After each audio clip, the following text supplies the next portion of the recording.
Shalom Bapak Ibu Saudara sekalian yang kekasih di dalam nama Adonai Yeshua HaMashiach. Kembali berjumpa dengan saya Pendeta Yakob Sulistyo. Kali ini saya akan berbincang-bincang dengan sahabat saya Bapak Pola Febrianus. Beliau adalah mantan tentara yang pernah dikirim ke dari Indonesia ke Arab untuk menjadi bagian dari pasukan perdamaian dari PBB.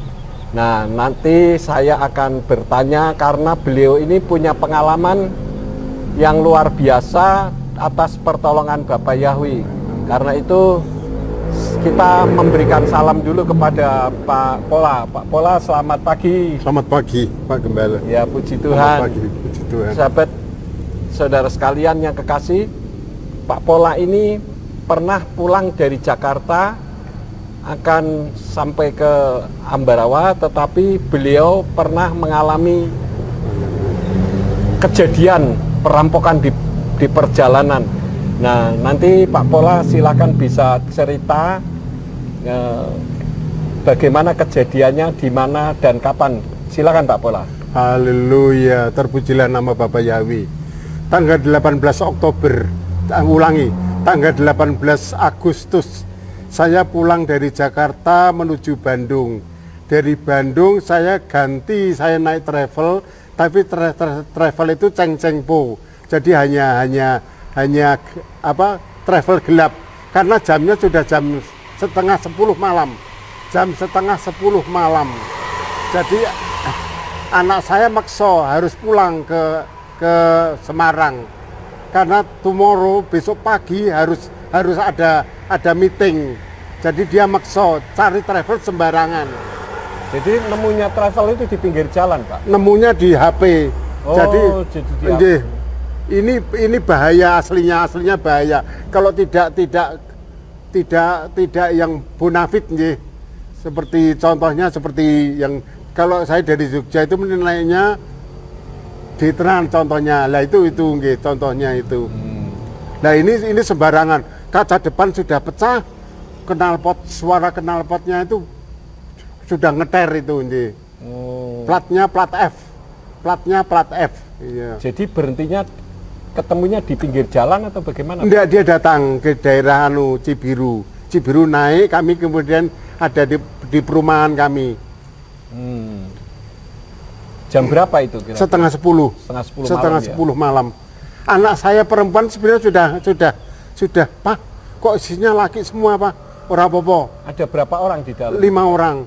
3 orang di jok belakang, 2 orang di depan. Satu sopir, satu katanya dari birunya. Kemudian saya ada di tengah, anak saya perempuan ada di sebelah kanan. Nah, waktu itu dari tempatnya itu berjalan berapa lama, Pak Pola? 5 jam, Pak Pendeta, Pak Gembala, luar biasa.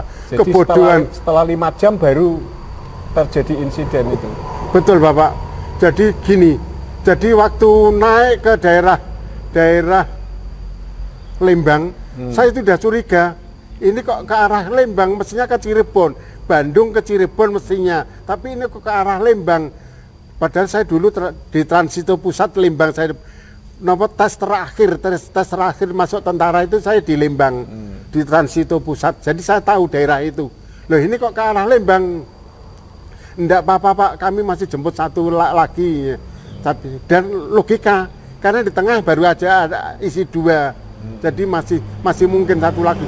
Terus naik sampai perjalanan itu 5 jam. Antara Subang sampai Subang belok kanan, kami nanti di tengah Bulak. Tahu ya artinya Bulak? Bulak itu jauh dari perkampungan, jauh dari perumahan. Di situ berhenti, sudah.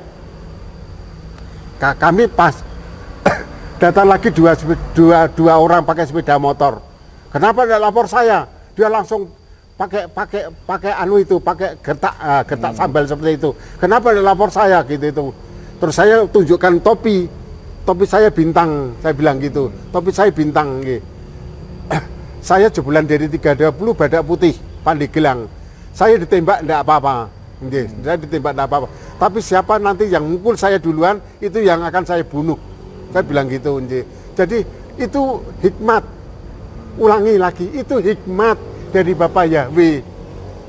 Mestinya keluarnya kan harusnya minta maaf ya, mentereng ya, harusnya sopopani itu enggak. Tapi saya hanya seperti itu hikmatnya. Saya dari 30 badak putih Pandeglang, saya ditembak enggak apa-apa, hanya di situ. Hikmat itu rupa-rupanya membuat mereka itu keder, jawil-jawilan mereka, jawil-jawilan, kemudian minta maaf, kemudian ya enggak tahu ada bisik-bisik apa, mereka lalu menjauh dari saya. Saya ada di mobil, saya ada di mobil.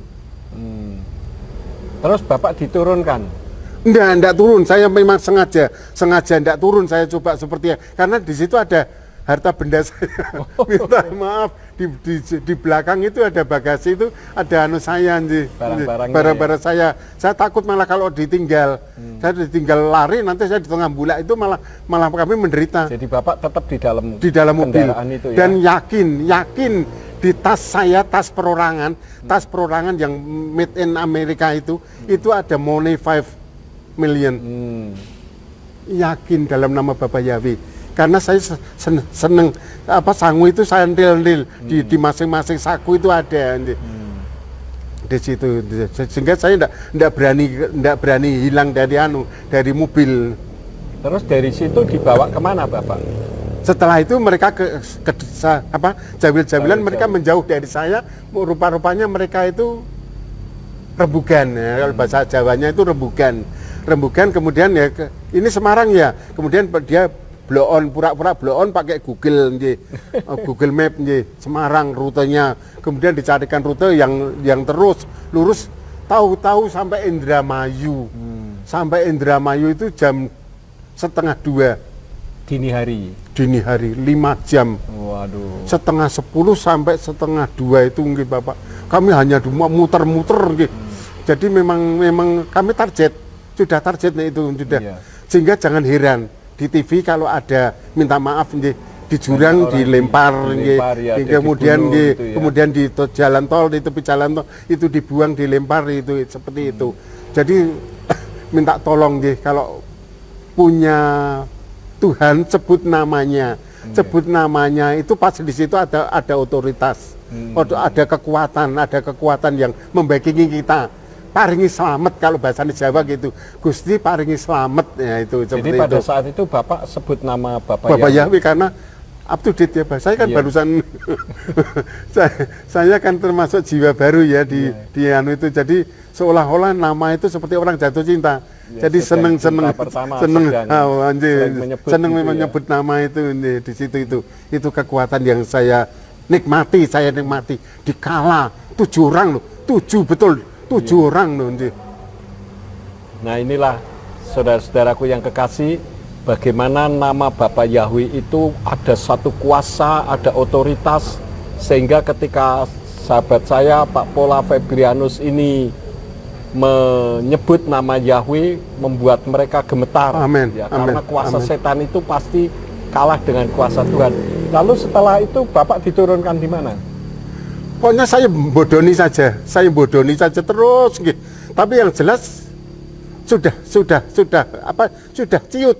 Hati mereka itu di mobil sudah anteng.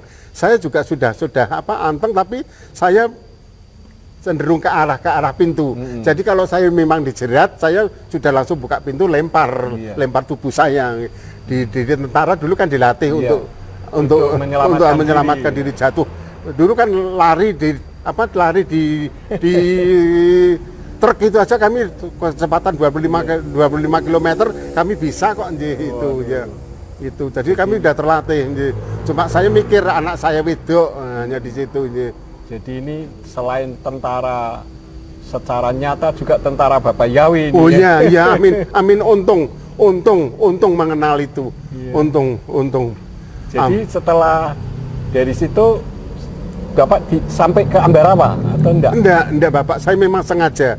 Begitu dia beli di pom bensin di jalur utama Indramayu, saya turun bersama dengan anak, pokoknya barang-barang saya buka anu belakang, saya turunkan. Terus mereka langsung pergi begitu saja? Mereka pergi.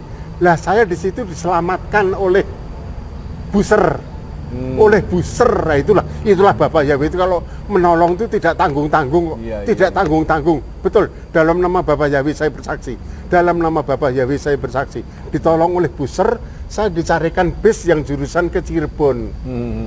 Mereka cegat termasuk ngangkat tas saya. Saya kan seperti orang desa. Saya itu kalau pergi-pergi seperti orang desa. Jadi bawa tas, bawa kresek itu, seperti itu. Jadi pas ada buser sedang lewat gitu apa? Enggak, dia memang ngetem di situ. Di pom bensin itu, di pom bensin itu. Rupa-rupanya buser itu cara kerjanya seperti itu. Banyak mata-mata, begitu komando itu. Sifatnya seperti kita. Komando merah putih, komando itu. Jadi memang dengan kejadian ini menunjukkan bagaimana Bapak Yahweh memberikan perlindungan ya Pak Pola ya. Oh sangat Bapak, sangat. Ya. Bukan yang lain, bukan jimat, bukan haji-haji, bukan haji-haji. Padahal tentara minta maaf loh. Saya dulu dipegangi dari 30 dipegangi semua tentara dari 320 semua dipegangi, semua dipegangi.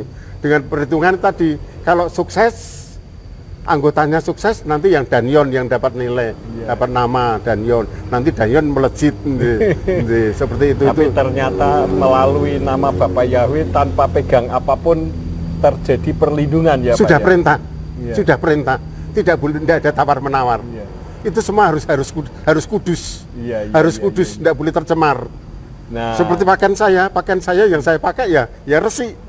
Resi bukan pakaian yang kemarin ya, sedih bukan yang tudi. Nah, inilah Bapak Ibu Saudara sekalian bagaimana pengalaman dalam menghadapi permasalahan kehidupan. Kemanapun kita pergi itu Bapak Yahweh selalu menjaga, melindungi dan memelihara. Amin. Ya, amin, jadi amin, betul Bapak. Pak Pola bisa berterima kasih karena pertolongannya luar biasa.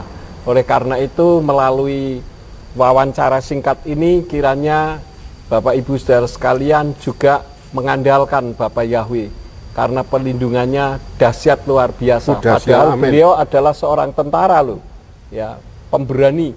Tetapi bagaimanapun juga 7 orang ya, Pak, ya? Kalah Medan loh kita, kalah Medan ya.